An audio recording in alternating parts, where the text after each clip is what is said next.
All right, let's do this. Okay, so welcome to the Friday Night Live critique. You know what that means? We're going to be looking at a bunch of the student submission and other submissions throughout the week. Thank you guys for being so patient with me. Like I said, I did have some oral work done. So as you'll notice, I don't have a tooth here right now. Big fun for me. You guys get to get a little bit of a lisp out of me tonight. Hopefully that'll resolve itself in the next couple weeks, but emergency oral surgery during an epidemic or pandemic is super fun. So we're just going to keep rolling with it. So thank you guys for letting me recover a little bit. I feel a lot better today than I have in a while. So thank you guys so much. So let's get into the critiquing. Start sharing my screen. In the meantime, while I'm sharing this and getting this set up and making sure everyone's cool, do you want to announce that we also had a big announcement this week? We launched our brand new Octane render course. And actually what I'm going to do is I'm going to step through all the submissions and all the images that we're going to look at today. And if anybody sees something, if I happen to miss something, make sure to message me in the chat window on Zoom or write in the comments over on Facebook, and I'll be checking that as I kind of click through this here. But yes, Matt Wilson, lead writer at Blue Sky Studios, also a creative director at Charlex for a while. He has released a Octane render workshop for us, just came online. If you already have the Lighting for Animation bundle, congratulations. You have been added to that course as well, so you can check that out. But yeah, we were very, very excited. You know, Octane is an extraordinarily powerful render and one that's becoming more and more popular. And actually, I'm going to move this one up by the other Coke can.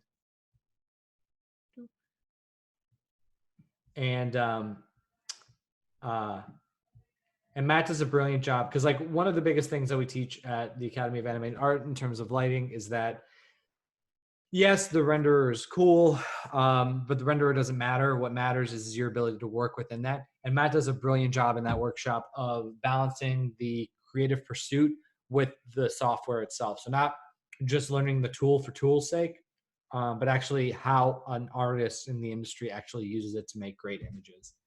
Let's see, thank you so much, Katerina. I am feeling a lot better. Hi, Nick. Yes. So toothless, but I'm feeling much, much better. Okay, so I'm going to hop into this now. We do have one video that I wanted to go through first, and then we'll kind of build from there. So this was a little bit of a breakdown. So I'll just kind of let it play through one time, and then we'll talk it out. So it's a little bit of a 2D projection with some 3D elements. Just kind of broken out with this breakdown with a little bit of a camera move. Some of the stuff of the breakdown is really cool. Like this is a fun thing, this Bandicam. But I just kind of want to give some advice to if you're doing something like this.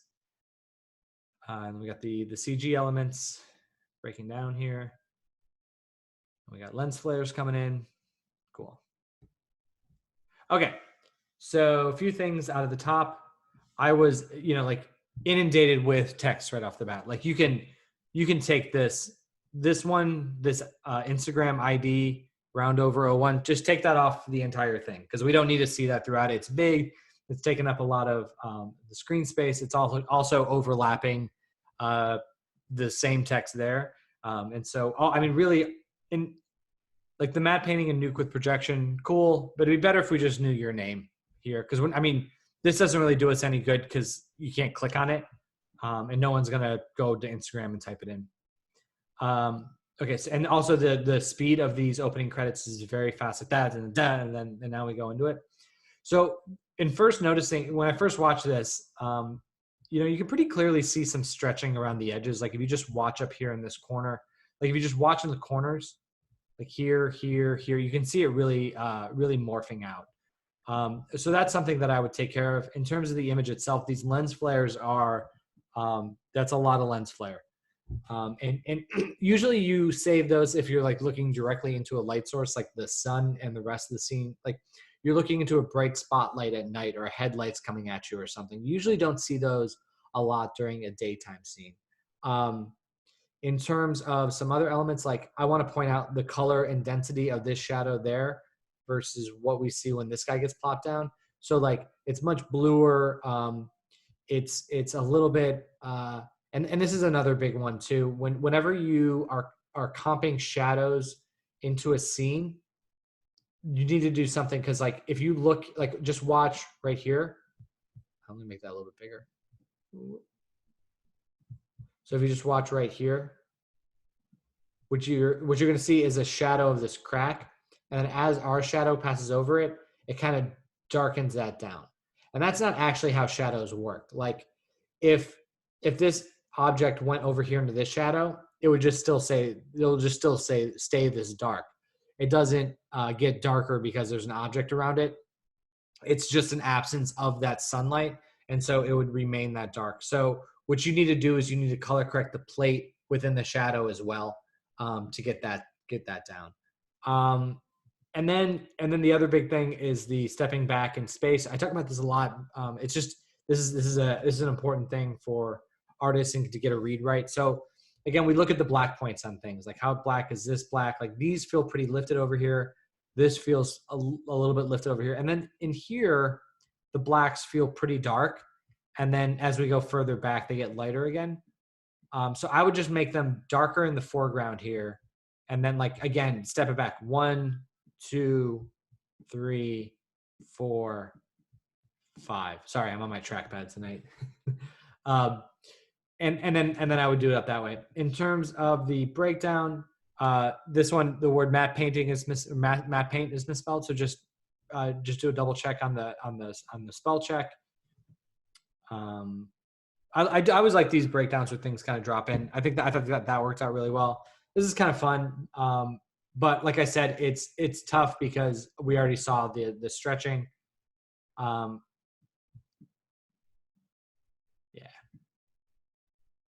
And then another thing about like adding something like contact me if you want project file or class. Project file is not free. That all depends on what the audience is. If you're putting this in a demo reel, don't do that. Only if you are like, I guess, trying to sell this or using this as a marketing thing. Oh, and now the Instagram is different here. So I would just make sure that matches up with what we're seeing on everything else. And if you're going to put all this information about yourself, just put your name in it. That would be very helpful as well. Okay.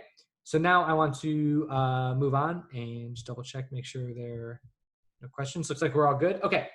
So I am going to go, I'm going to do a little bit I'm just going to jump around a little bit today because I always feel bad for the people at the end of the alphabet. So I'm going to go ahead and hop down here to Stefan Hop. So Stefan, you added this scene. I think it's looking really great. I think you're off to a great start. I have been, like I said, as I told you guys before, I stared at a night car chase sequence for over a year of my life. So I feel pretty good at knowing some of this stuff.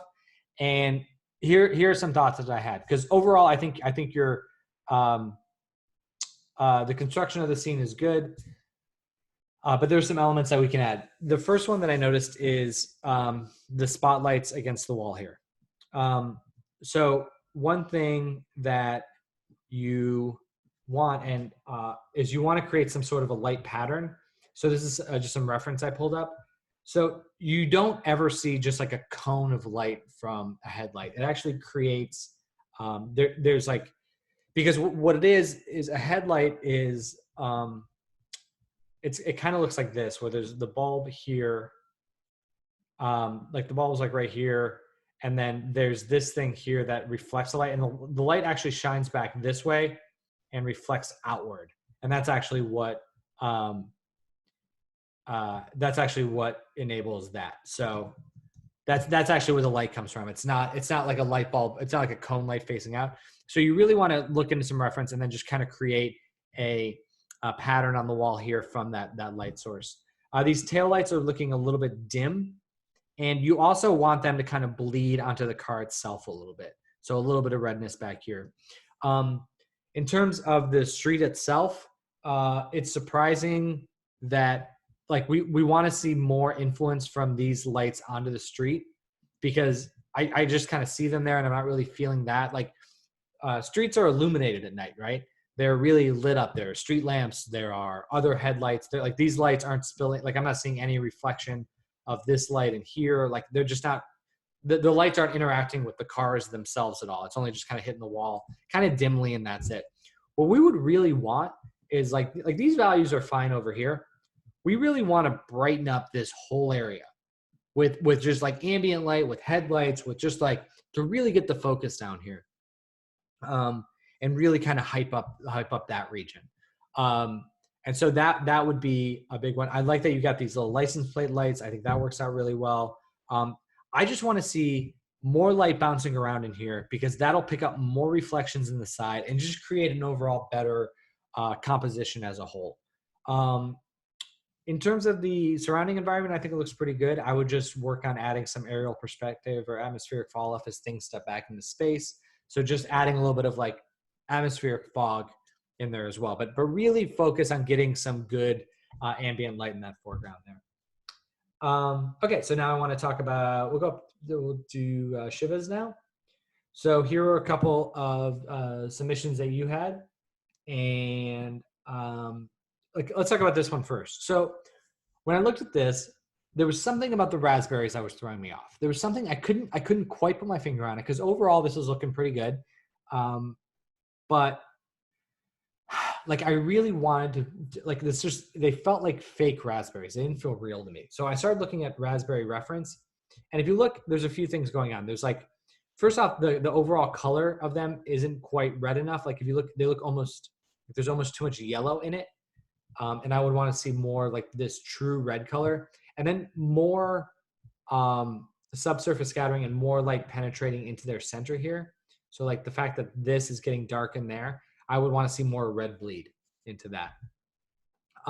Additionally, like you have an opportunity to play with the reflections in these spoons, and like I'm seeing a lot of dead space there, and you can work some reflection cards into that as well.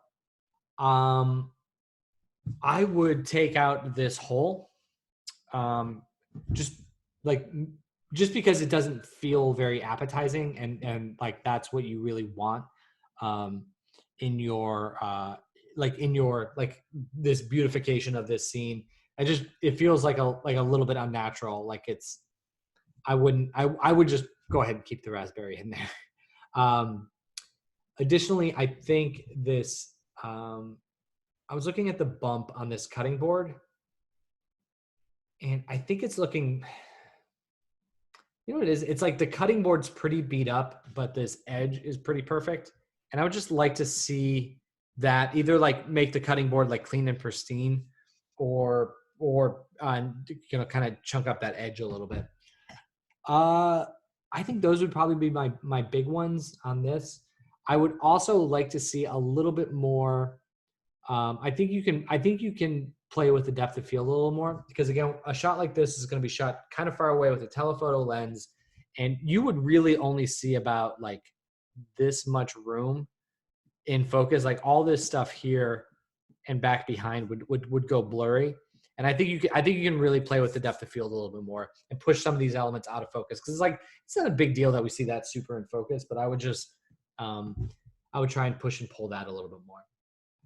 And then in terms of this one, there's a lot of interesting elements going on, but overall, there's just like a lot going on, and there's not enough focus. So there's not enough of like, I don't feel like, I have no idea what the story is here that's going on.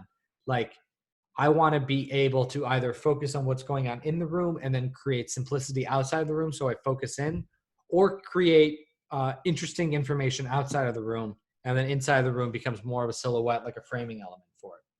So for you, I think we could definitely go a lot darker with what's going on outside the window. And then my attitude with this scene is that it's all about getting light to focus in on these characters.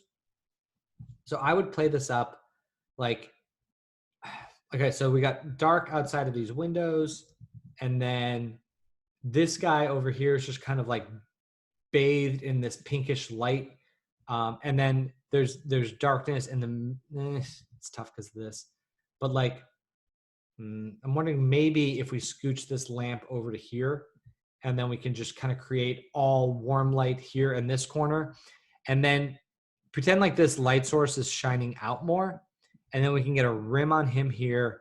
Like this glass is getting pretty lost in all this, and I feel like we could really kind of spotlight this area, and then let all of this in the middle go a little bit dimmer. But that would be my take on this. That would be how I'd want to kind of restructure this, because right now it's just there's just like a lot of things that are happening that are focusing my eye in areas where there's the visual interest isn't there, and I want to get us focused back on the characters a little more. Okay, so let's see who, you know what, this next one, let's see who's here and see if we can get someone who's here. Okay, so we've got Kleber and we've got Eric here on the Zoom, and then I'll check over on Facebook Live. So if you're on Facebook Live, chime in the comments and I'll make sure to get yours next. Okay, so Eric, I saw yours first, so we'll get into that. Okay, so we've got your reference from one of the Despicable Me movies, and then you're doing this in our first lighting challenge with just some of the simple geo. Cool. So like looking at this, the main elements that I'm looking at are, you know, like this backdrop and seeing how soft this shadow is, seeing the color of this area versus the color of the bottom, like checking out, you know, like we talk about the 3 whys of lighting, you know, the shaping, the directing the viewer's eye, and the telling the story. And so I kind of always ask myself what's going on with those 3 categories on this. So the mood is very light, it's very lifted, it's very soft, it's a big happy scene. Directing the viewer's eye, they've toned down the minions. They're a little bit off hero color. They're a little bit more desaturated and toned down. It allows us to really focus on Groot. His name is not Groot. Oh, this guy, I'm completely blanking on his name, and the little girl. And it really really allows us to focus in on there. In terms of shaping, we're seeing light kind of coming in from behind him. And then this line is actually, this is actually just something I just noticed. This line's actually leading from his finger down to her head. So it's really helping direct our eye directly to that girl's face. So now when we come over here, what I'm seeing, like if I just look at this back panel, we can go a little, I guess it's just more out of focus. So we can go a little bit more out of focus with this back panel. In terms of the colors, it's not, like you're looking pretty good. And kind of the idea of what you're using this for is working out well. It's kind of like framing up the characters in a nice way. The biggest thing that I'm missing in this one is just more like just contact shadow from the character onto the ground. We're just kind of missing that grounding element, and they really do feel like they're floating. You can see it's a reflective, kind of lighter colored dance floor, so it's not going to be super, super dark shadows, but you'll at least see some reflections of the characters and reflections of the surroundings. In terms of getting the characters to read a little bit, so we've got his dark shirt here that's still picking up some like red values and some like little bit of yellows in the ground. And here we're getting, it's just kind of getting hit a little bit flatter. So I'd want to pick up some of those yellows, some of those reds in his shirt a little bit. And then in terms of getting our focus, like let's say that, you know, we really want to focus on these 2 characters and let the other ones go back. We could create the spotlight like you have here that only kind of zeroes in on these 2 and just kind of comes down here. And then these other characters can just get darker. And then really kind of hit them with more of like a rim light. Because if we're looking at him here, again, most of the light is coming from behind him. And I think we can kind of mimic that as well. And then additionally, just from a framing element, I think you can push in more, because like all of this over here and over here is just, it's a little bit like it's just kind of, it's not selling it that the room is that full. It reminds me of when I used to be a photographer for my college's school newspaper, and I was asked to cover a protest of something, and I got there and there were only like 10 people there, and I needed to make it look a little bit bigger. So I just kind of like got closer to the people and made it look like it was like a close up of a crowd of people. So I would say do that too, because again, we're kind of missing it's just like we're seeing the edge of the world, and we don't really want to do that. So we really kind of want to zoom in a little bit and maybe extend that wall up. But I hope that's helpful. Those would be my main notes for this one. Yeah, and then just take down some of the frontal light on these guys just so we can kind of feel this kind of rim light coming from above them and then a little bit behind them as well. And that angle will help us eliminate that light off of these two especially. And then these guys back here can kind of fall off into the background. And as you can see, like the light that's hitting this, there's enough space between them and this light back there that you don't even really see them that much. So I think that would be a good way to go for you. All right, so we got Clever. Clever, I know you said this was a work in progress. So we'll, like you said, you're still working on the depth of field and stuff, if I remember right. So we will, just gonna fit. So I think this is off to a great start. Okay, so some caveats. You said you still wanted to mess with depth of field, atmospheric fall off, the aerial perspective stuff. I think you said you weren't 100% cool, like happy with the sky. So I won't comment on that because I know that you're still working on it. What I do want to comment on a little bit is figuring out ways to make this character read a little bit more. And I was looking at it for a while, and I think the best way to do it is to really like feature these lights a little bit stronger than we are right now. And I can say that by, like, we can add a little bit of like a volumetric, like a little bit of a haze down here, because that'll act as a little bit of it'll mask out this area a little bit. And then we can really hit her up with brighter light that would almost be like warm rim, almost like all the way around her, especially in her hair up in here, in the back down this way. You're getting some, I can look at this one, you're getting some cooler values on her, which is fine, but we really want warm light to be the dominant. And then for the background, maybe switch out some of the warm color window lights and make them, and give the whole background like I'm trying to think, like a blue, magenta, purple color palette, so that her warm tones can really pop off from that a little bit. So like the only real, I mean, maybe it's just like sprinkling some orangey lights in the background, but really keep that palette cooler. And so the foreground is like the only warm light, and that'll really, really, really help her pop forward. But yeah, in terms of the character lighting, I really like the specular highlights that we're getting on some of this stuff. Let's see if I can zoom in. The zoom is so finicky on this. And I really think that yeah, it's not gonna work. Yeah, like, so like the little wrinkles in here, you are picking up some nice specks, some wrinkles in there are looking really good.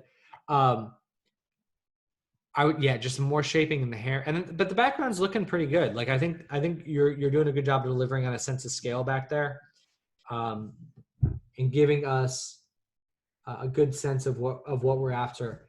I think that you, like, this feels about the right amount of depth of field, not a crazy amount, you know.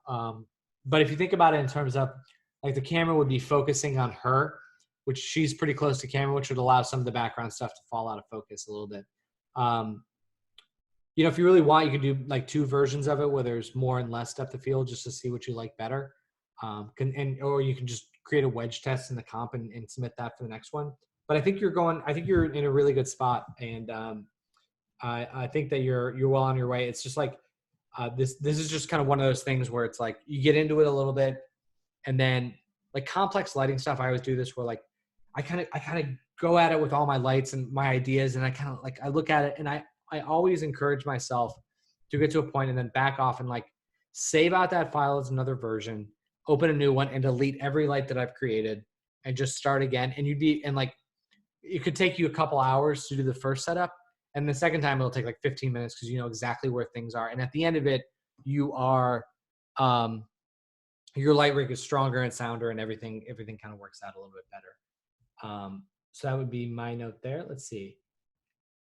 All right, we got Nicholas and Katerina. I don't think either of you guys have any submissions today, so I will just keep rolling through. So let's go down here just so I don't miss anybody. So Saravana, this was a cool submission of this this kitchen. I've seen this set around. I think this is another Pixar one, but I could be wrong. I might be way wrong on that.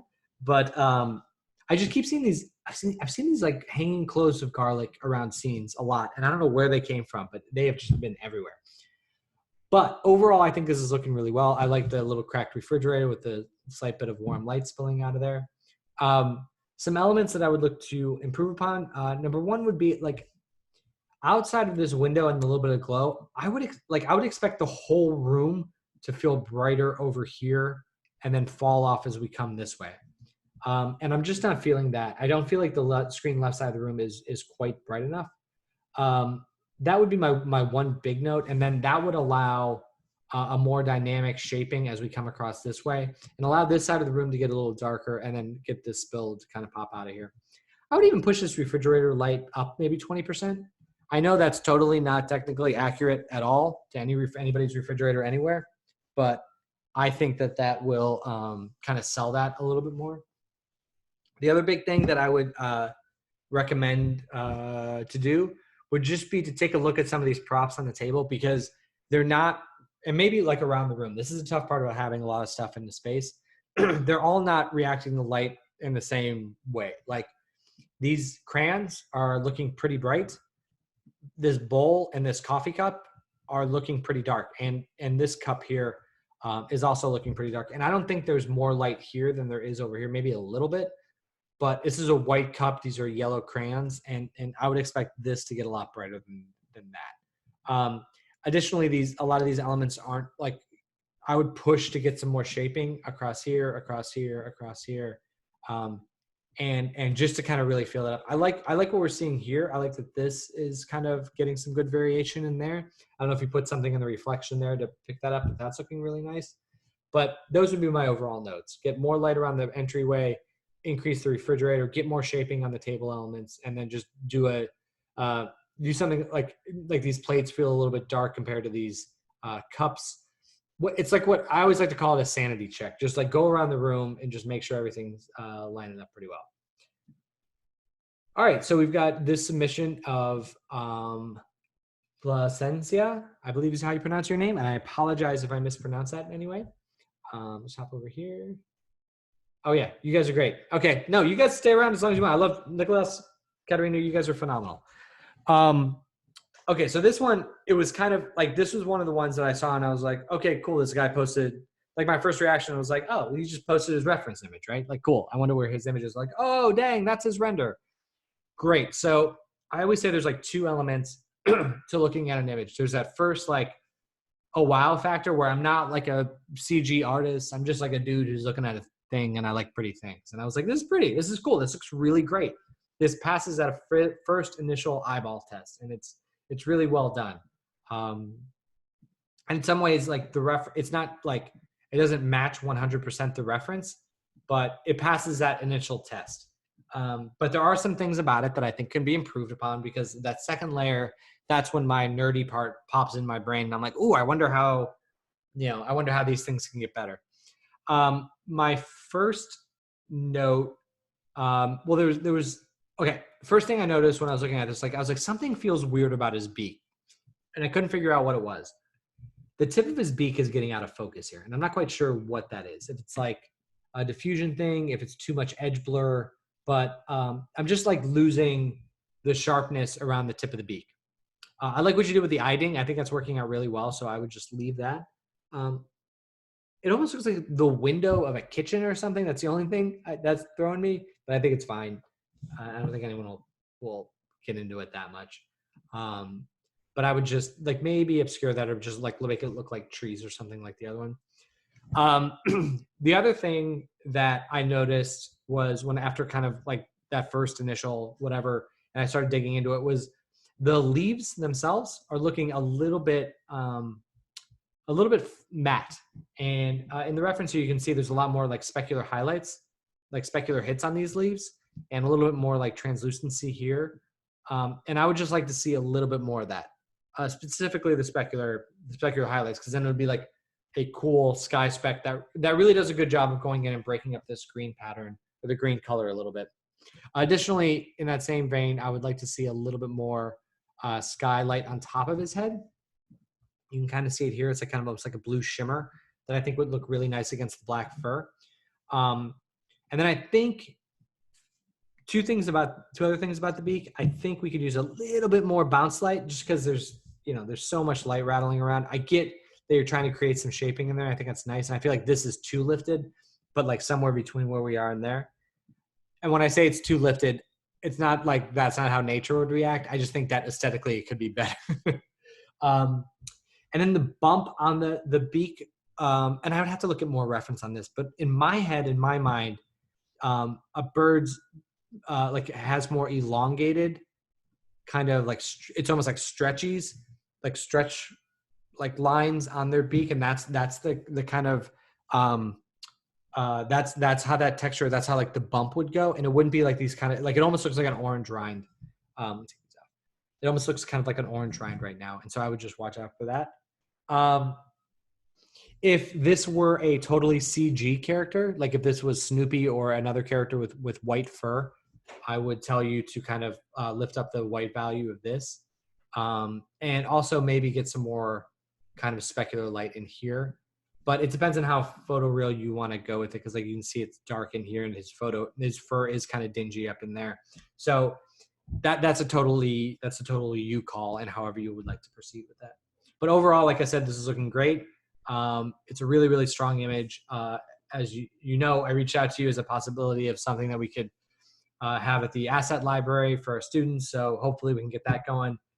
Because ironically enough, we just had a student reach out, and we send emails that are like, hey, what do you want to light? And someone said a blackbird. And I was like, okay. And in my head, I was like, oh, man, we would have to really design that and do that. And then all of a sudden you posted this model of a blackbird, and I was like, that's perfect. Okay. So, and other than it being a really, really cool image. So it's that. So Malik, you posted up this character shot, and just want to give some advice. So this is a typical thing that way of us lighting when we're first starting a show, and we're like just trying to get a feel for the character, or we're lighting something for promotional purposes, and we want to send it out. So in this type of situation, we want the character to look as ideal as we possibly can. And so for starters, like I see that you've got the light at like a 45-degree angle here coming in from this way. I think that's good. The one thing is it's like the shadow is super crisp, which would make me think of the radius of the light is very small, and you can see like these shadows on our forehead. You want to go ahead and increase that so that it creates some softer shapes, some softer patterns on the character. And then like you really want to angle it in a way that's creating light to dark fall off areas across her legs, across her torso, across her face. And then like really look into, just like you want a key side of the face and a fill side of the face. And you really want to do that by wrapping that around. Also, you want to soften this edge a little bit. So like if you're in Maya, it's the penumbra and drop off and the cone angle and all that. You just want to make this, you want to just change this so it expands out a little bit more so that the audience feels that less. So more shaping with the key. You want to get some specularity in the hair. For the eyes, you want to make them brighter. You want to get some eye dings in there. You want to like, once you get, so it'll be a pretty straightforward three light setup where you got the key light coming in from the side. That'll create a dark area on the screen left side. And then you just want to add a little bit of fill light in there, and then a little bit of rim to kind of pop her off in the background a little bit.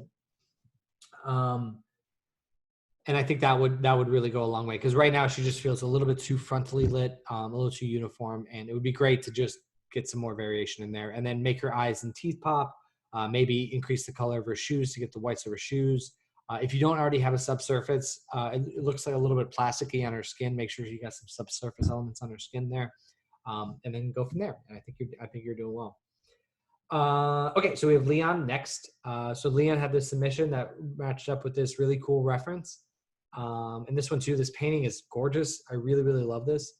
I love like the implication of colors around here in these abstract ways that in our classes, I talk about looking at painting a lot, because a lot of people think that CG lighting is similar to photography, in that, you're just studying light. And that's true to a degree, but like when I came into doing this from being a photographer, you don't like you don't look at light the same way, because light in the natural world is something that you deal with, like you're stuck with kind of the natural properties of light. Where in painting, you get to design light. You get to design it the way you want. You get to design like pockets of color. And that's much more about like what we're doing. So I think that's really cool. Let me just slide this one up here. Okay, so looking at this, I think this is a cool setup and a cool start. And I think you've got this great reference here. So let's take a look at this reference and kind of see what we got going on. So we got the bright sun, like really strong volumetric rays cutting through the clouds, really cool stuff. The city itself is almost like a silhouette. Like, I don't know, like there's no way, unless they went through and Photoshopped and painted out like a bunch of lights on in the windows, there's like no way you would ever see the city this dark without all those lights on, which makes me think that just like the exposure is doing that. It also looks like probably super early in the morning. Maybe it's no, it is sunset, because that's, that's west. Sorry, looking, this is Brooklyn down here, Manhattan, and then, that's over there. So that's the sunset. So long story short, you're just seeing silhouettes of the building. So we're not seeing any light silhouettes of the bridge, lots of fog, light coming through, yellow in the sun, fading off into this kind of like orangey color, and then lots of blues in the fill. So lots of saturation. Okay. Come back here, you've got this yellow here. You got the good blue saturation. You got the silhouette of the city. Just a slight indication of windows, but really not seeing much of anything at all. But where can we improve? The first area that I notice is the blurriness of the sky. I think you could, at this level, at this scale that we're looking at, you would see almost no like depth of field. Like, you're not seeing any here. So I would pull back any blurring or any of out of focus look that you would want. And then the other thing is, do you see how these shadows look like they're on top of the fog versus here where it kind of feels like they're in them? That's a little bit trickier, because you got to build like a fog, like a strong fog field, and then have those go through there so they're not quite on that plane. The other thing, I would really, really look at the black values on this reference. So the only time we're seeing like super dark stuff is like way up here in the foreground. Like, all of these are pretty lifted, especially all back here in all the buildings. And like the further and further back we get here, we see like no super dark values. Versus here, if I look back here, like these clouds are getting very, very dark. These buildings are getting pretty dark. I think they can come up. And then even these in the foreground are getting, like, there's like no atmospheric on those at all. And I just kind of want to like lift everything up universally going across the entire sequence, or the entire shot. I would also reframe this a little bit, because it looks like it seems like everything, there's really nothing outside this edge of the frame. And so I almost want to take this camera and swing it around to the left, like just rotate it to the left a little bit.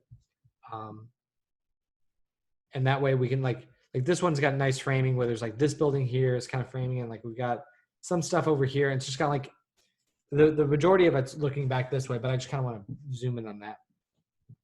So that would be the biggest things that I would work on for yours, because you're getting like the overall structure in place. You got great reference. The light color, I think, is in the right place. I just think there's we can just work with the black points in the buildings and just kind of dial that in a little bit more. All right, so now I should have done this with the other one.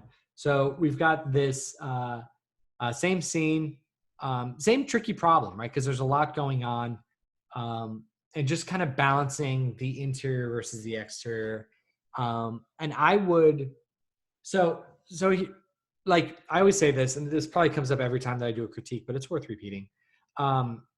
If you're lighting an interior scene, no matter during the daytime on like a bright sunny day with light coming in through the windows, if you expose for the interior of the room, what you're not going to see very much outside of the windows, right? Like, you're not, like, everything that's going on out here is just going to get pretty bright.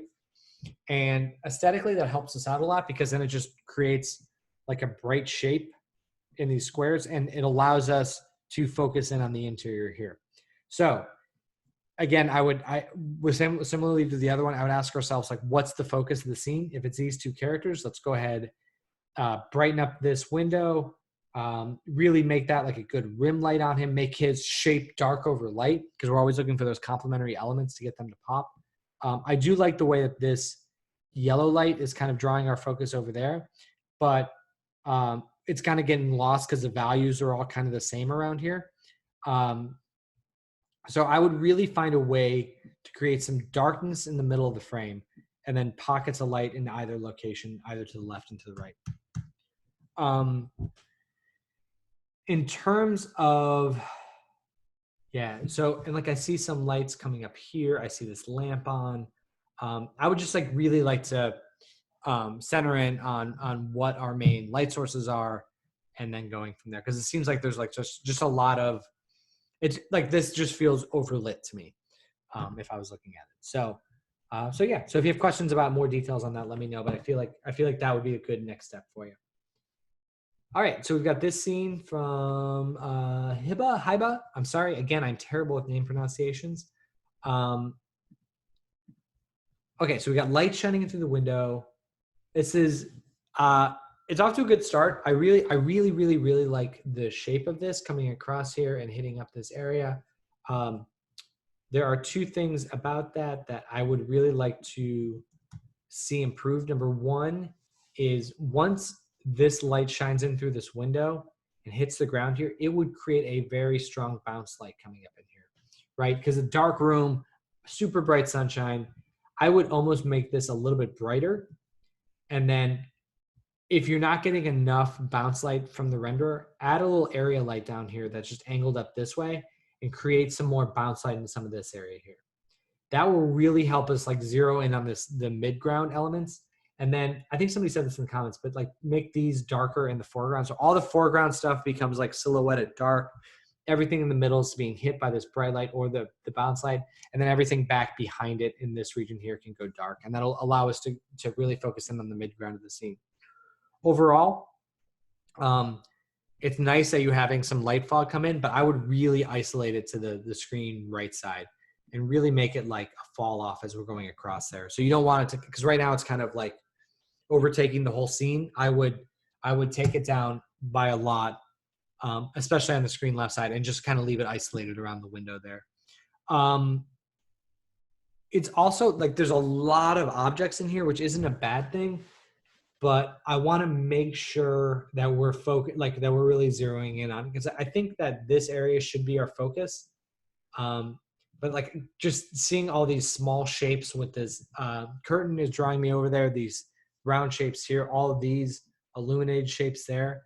I would do my best to, like, I would turn, if these are lanterns that are on, I would turn these off. I would like, you have an opposite problem that most scenes have. Most scenes are too simple and you're trying to add complexity with the lighting. You're adding gobo lights to break up patterns and all that stuff. But you're having the opposite issue where it's a lot of complexity and we're trying to simplify. So I would do my best to try and simplify shapes as best I could to really get the focus on the area that matters most. And I think that is my biggest notes. And I think that would be the best, but I love like these little light hits that you're getting inside the counter. I think that's so pretty. You're doing a really, really good job of that. And Dipali, in our class, you've got the submission. We talked about adding more spotlight here on these guys. Like, we're trying to match this lighting.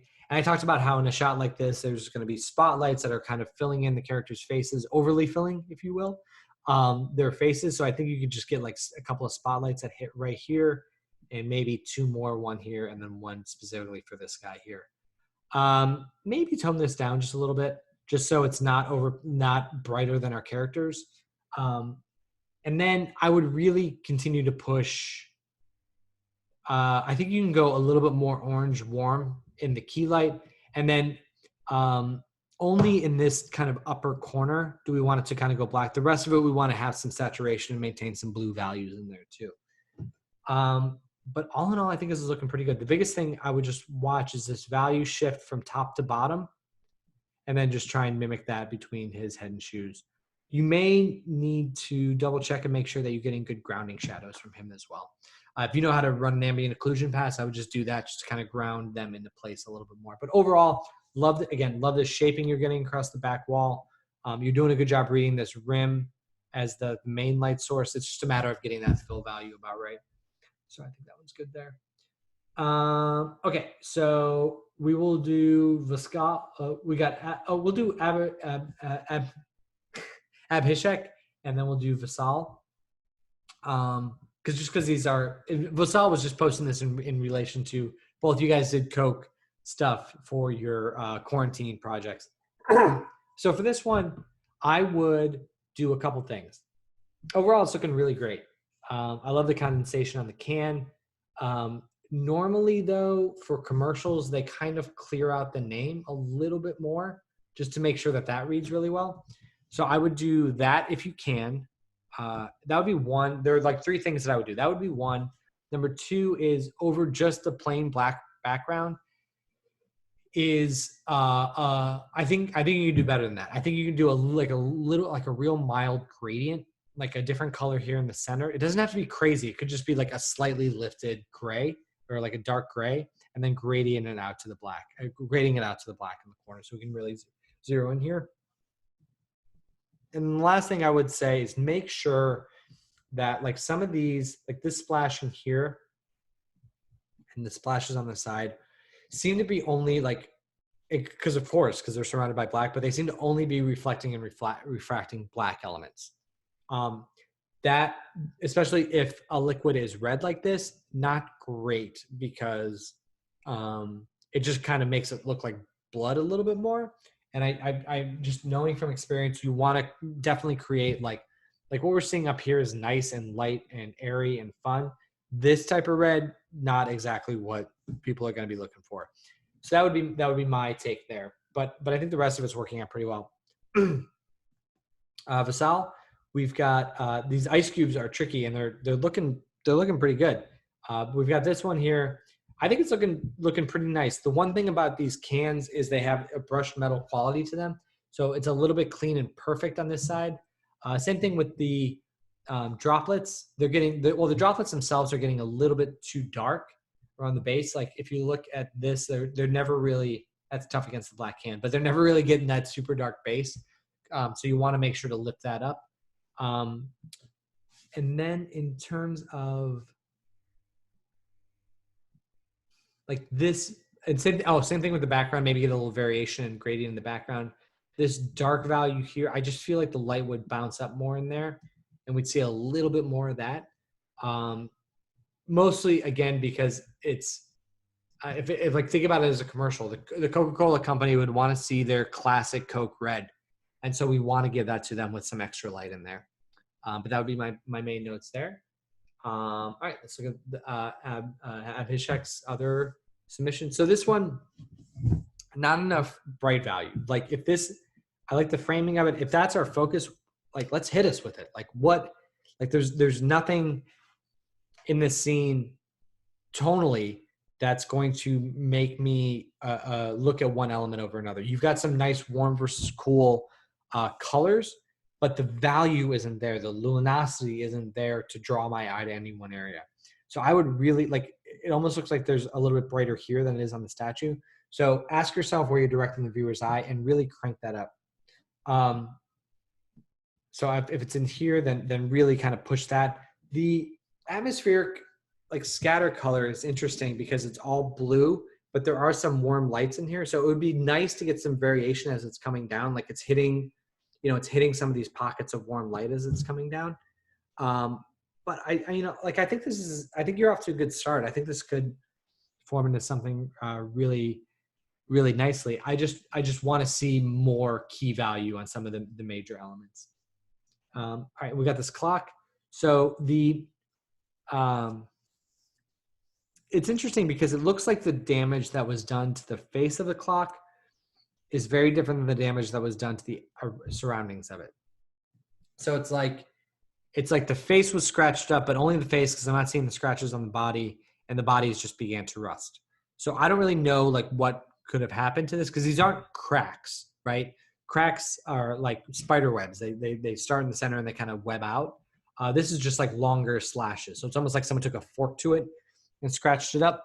So I would just if it was me, I would probably take off the majority of these scratches, and like just live up the this rust life, like live up the rustiness of it.